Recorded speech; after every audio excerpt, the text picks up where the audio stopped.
ఆత్మీయ బంధువులకు నమస్కారము. మనం ఇవాళ బాబూజీ మహారాజు గారి సహజ మార్గ దశాదేశ నియమాలు అనేటువంటి పుస్తకంలోని 8వ నియమంలోని మరికొన్ని విషయాల్ని తెలుసుకుందాం.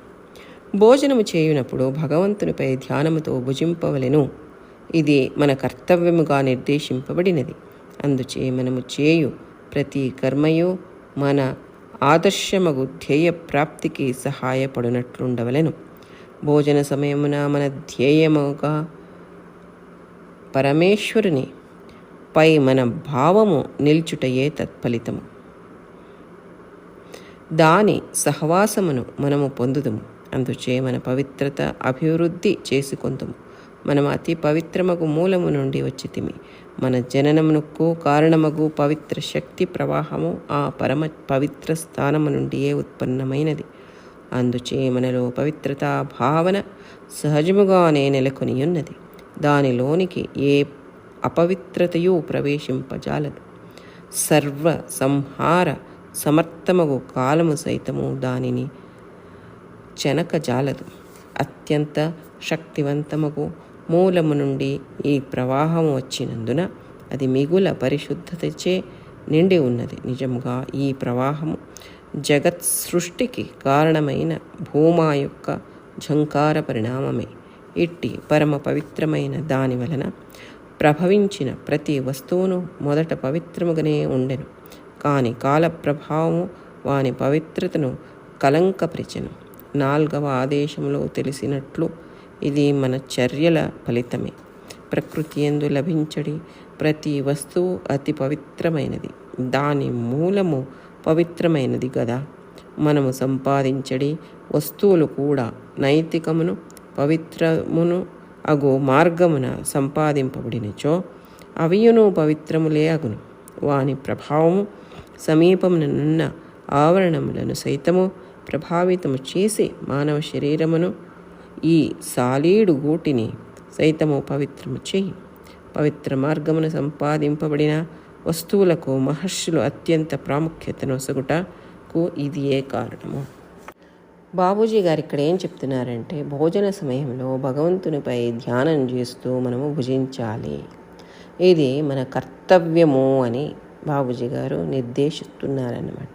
కాబట్టి మనము చేసే ప్రతి ఒక్క కర్మ అంటే పని మన ఆదర్శమైనటువంటి ధ్యేయ ప్రాప్తికి అంటే భగవంతుని పొందడానికి సహాయపడేటట్లుగా ఉండాలి. భోజన సమయంలో మన ధ్యేయమైనటువంటి పరమేశ్వరునిపై మన భావము నిలిపి మనము భోజనం చేస్తున్నామంటే దాని ఫలితం ఏమవుతుంది అంటే దాని సహవాసము నుండి ఆ భోజనం అంతానూ దైవత్వముతో నిండిపోతుంది, పవిత్రమైపోతుంది అన్నమాట. కాబట్టి మన పవిత్రత అనేది అభివృద్ధి చేసుకోవాలంటే మనము భుజించే సమయంలో భగవంతుణ్ణి స్మరిస్తూ భుజించాలి. అంతేకాని వేరే ఏ విషయాలు కానీ చిత్రాలు కానీ చలనచిత్రాలు కానీ లేదా టీవీ కానీ ఇవన్నీ ఏవి చూసి భోజనం చేయకూడదు. వేరే వాళ్ళతో మాట్లాడుతూ కూడా భోజనం చేయకూడదు. కేవలం భగవంతుడి స్మరణలోనే భోజనం చేయాలి. మనము అతి పవిత్రమైనటువంటి మూలం నుండి వచ్చినాము. అది మనమంతా తెలుసుకోవలసినటువంటి ముఖ్యమైనటువంటి విషయము. మన జననానికి కారణమైనటువంటి ఆ పవిత్ర శక్తి ప్రవాహం ఏముంది కదా, ఆ పరమ పవిత్ర స్థానం నుండే ఉత్పన్నమైనటువంటిది. కాబట్టి మనలో పవిత్రతా భావం సహజంగానే నెలకొని ఉంది. దానిలోనికి ఏ అపవిత్రతయు ప్రవేశింపజాలదు. అటువంటి పవిత్రమైనటువంటి ఆ స్థితి అది. సర్వసంహార సమస్తమగు కాలము సైతము దాన్ని చెనకజాలదు, అంటే అపవిత్రం చెయ్యజాలదు. అది అలాగే కొనసాగుతూనే ఉంది. ఆ పవిత్రత అనేది అత్యంత శక్తివంతమైనటువంటి ఆ మూలము నుండి ప్రవాహం వచ్చినందున అది చాలా పరిశుద్ధతతో నిండి ఉండి నిజంగా ఈ ప్రవాహము జగత్ సృష్టికి కారణమైనటువంటి భూమా యొక్క ఝంకార పరిణామము అని చెప్తారు బాబూజీ గారు. ఇటువంటి పరమ పవిత్రమైనటువంటి దానివల్ల ప్రభవించినటువంటి అంటే ఉద్భవించినటువంటి ప్రతి వస్తువు మొదట పవిత్రంగానే ఉండింది. అంటే మనం కూడా చాలా పవిత్రంగా ఉన్నాం. ప్రతి ఒక్క వస్తువులు పవిత్రంగానే ఉన్నాయి. కానీ కాల ప్రభావంతో ఏమైపోయింది, వాని పవిత్రత కలంకం అయిపోయింది.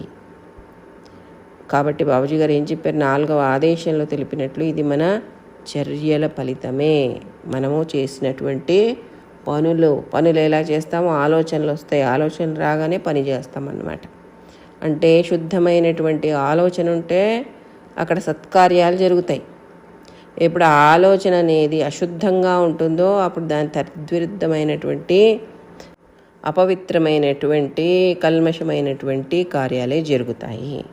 కాబట్టి మనం ఎప్పుడైతే ఆలోచన చేసేది సక్రమంగా ఉంటుందో, సరైన మార్గంలో నడుస్తుందో, అప్పుడు ఆ వాతావరణం అంతాను పవిత్రంగానే ఉంటుంది. కాబట్టి చూడండి, మనకంతా తెలుసు, మనం సత్సంగకి వెళ్తే అక్కడ వాతావరణం వేరు, ఇంటికి వచ్చామంటే వాతావరణం లేదు, అక్కడ బాగుంది ఇక్కడ బాగాలేదని అనుకుంటాం అక్కడ నుంచి రాగానే. ఎందుకంటే ఇది మనమే నిర్మాణం చేసుకున్నాం, అది మనమే అంత నిర్మాణం చేసుకున్నాం. కాకపోతే ఎందుకు వ్యత్యాసం అంటే అక్కడ కేవలం బాబూజీ గారి గురించే స్మరిస్తూ ఉంటాం కాబట్టి ఆ వాతావరణం చాలా బాగా అనిపిస్తుంది. ఇక్కడ రాగానే వేరేవన్నీ ఆలోచనలు నడుస్తుంటాయి మన తలలో.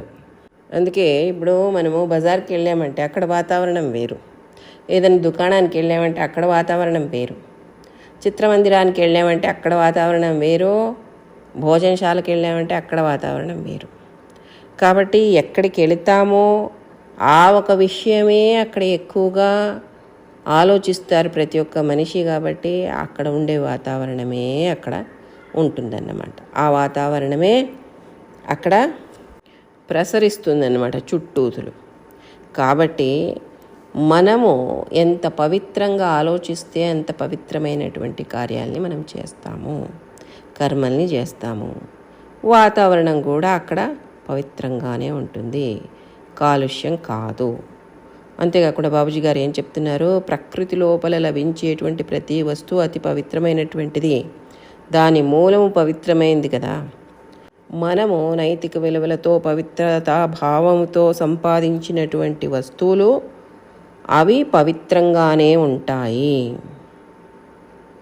దానికి విరుద్ధంగా మనం చేస్తే అవి విరుద్ధంగానే ఉంటాయి. వాని ప్రభావము సమీపంలో ఉండేటువంటి ఆవరణాలు సైతము ప్రభావితం చేసి మానవ శరీరాన్ని, సాలీడుగూటిని ఏంటంటే సైతం పవిత్రం చేస్తుంది.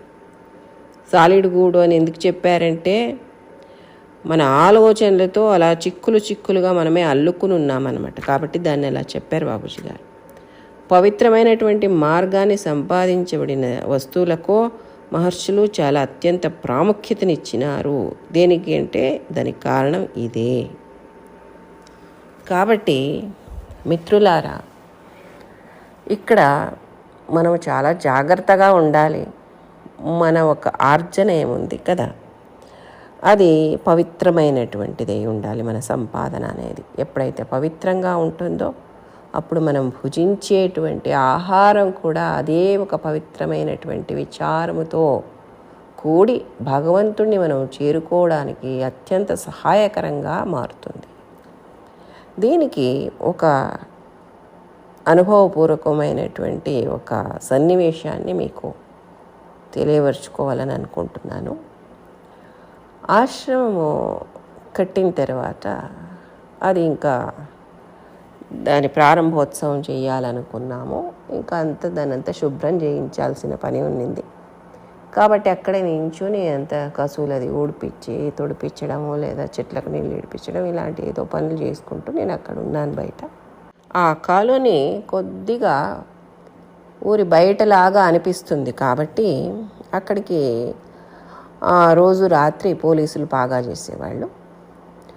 ఆవేళ నేను అలాగే సాయంకాలంగా ఇంకా సమయము బయట నించుని ఉన్నాను. అప్పటికి ఒకళ్ళు సబ్ ఇన్స్పెక్టర్ వచ్చారు. గట్టిగా అడుగుతున్నారు బయట వాళ్ళని, ఎవరిది ఇది ఆశ్రమం, ఎవరు కట్టించారు ఇది ఆశ్రమం, ఎవరిది అని అడిగారు అన్నమాట. ఇప్పుడు ఆ బయట ఉన్న వాళ్ళు ఎవరో, లేదు లోపల ఉన్నారు చూడండి వెళ్ళండి అని అన్నారు. ఆయన లోపలికి వచ్చారు.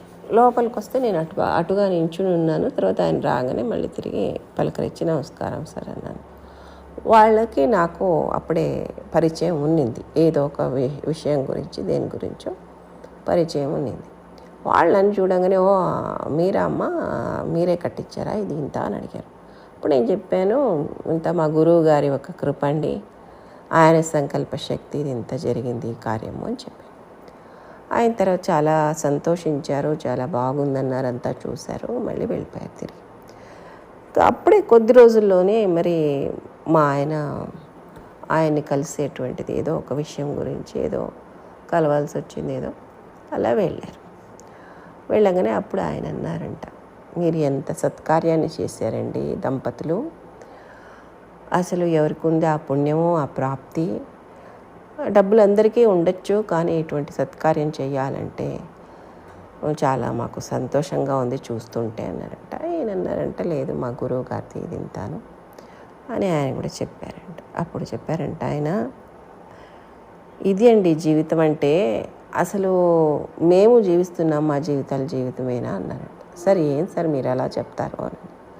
లేదండి నిజంగానే చెప్తున్నాను, మాకు లోపలంతా అసలు మాకు మేములాగానే లేమండి అసలు అని చెప్పారంట. అంటే లోపలికి చూసుకుంటే మాకు చాలా ఒక ఊపిరాడకున్నటువంటి స్థితిగా ఉంది.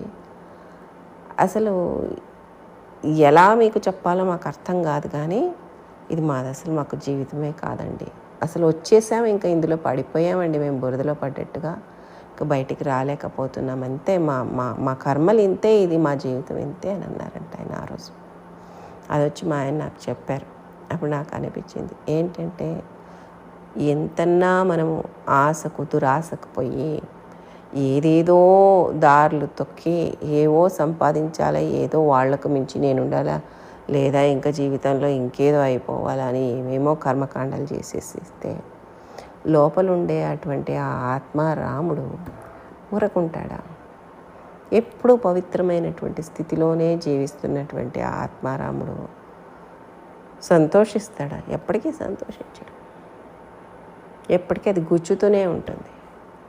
కాబట్టి మనమందరూ బాబూజీ గారు చెప్పినటువంటి ఈ పవిత్రమైనటువంటి సంపాదన అనేది, ఆ భగవంతుడి యొక్క స్మరణలో మనం భోంచేయడం అనేది అతి ముఖ్యమైనటువంటి నియమం. దీన్ని తూచా తప్పకుండా పాటించి మన జీవితాల్ని ఆ సన్మార్గంలో నడిపించుకోవాలి. మనము దానికే మన సాధన అంతా చేయాలి, గురువుగారి కృప గురించి అర్థించాలి మనం. కాబట్టి మిత్రులారా, ఇంతటితో ఈ సత్సంగాన్ని ముగిద్దాము. మళ్ళీ ఇంకా కొన్ని విషయాల్ని వచ్చే సత్సంగంలో తెలుసుకుందాం.